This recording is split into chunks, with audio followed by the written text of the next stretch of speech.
শুক্রবার শবে বরাত, ইনশাল্লাহ বলেন। নির্ধারণ হয়েছে শবে বরাত। অনেক যুবক আছে মোটরসাইকেল ভাড়া করছে, 10 মসজিদে নামাজ পড়ে। আরে বাট পারি রে, গাড়ি ভাড়া করছে, কয় 10টা মসজিদে নামাজ পড়ো। এক দৌড় দেয় বাইতুল মোকাররম বুরাক লইয়া, আর এক দৌড় দিয়ে যায় দক্ষিণ বিশিল, আর এক মসজিদ 12 নাম্বার, আর এক মসজিদ যাইতো সুজুদ।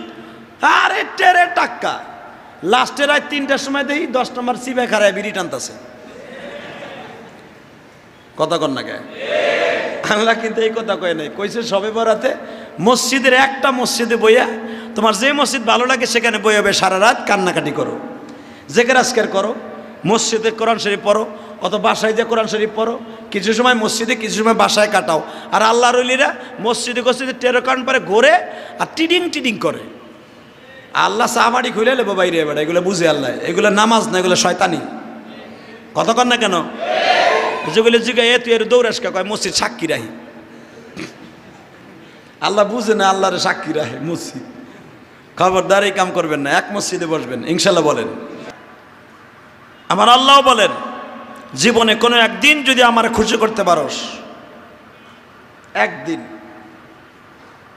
জানি তুই গুনাহ করবি, তোর ছোটখাটো গুনার দিকে আমি তাকাবো না, আমার রহমতের দিকে তাকায় তোর মাফ করে দিব, এবং তোরে দেওয়ার বড় গুনাহ আমি করাবো না।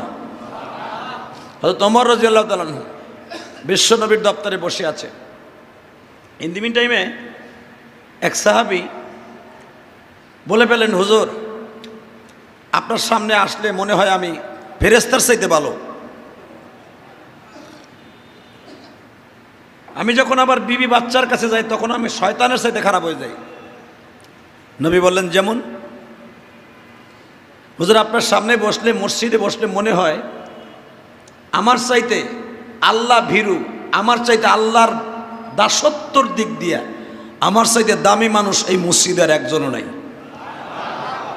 যখন আবার মসজিদ থেকে বের হয়ে যাই, বেবির টেনশন, ব্যবসার টেনশন, ছেলেমেয়ের টেনশন, খাবারের টেনশন, ব্যবসার টেনশন, চাকরির টেনশন, বিভিন্ন টেনশনে আমার যখন গ্রাস করে ফেলে, তখন আমি মনে করি আমি সবচেয়ে বড় খারাপ মানুষ। নবী বললেন, সাহাবীরা রে, এটাই তো মানুষের খেলা।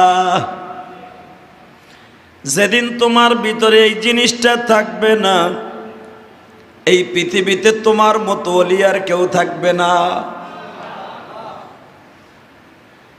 হে আমার ভাইরা, আমার আল্লাহ এই জন্য দেখবেন পৃথিবীতে সবচেয়ে বড় একটা গেট আছে, ওই গেটের চাইতে কোনো বড়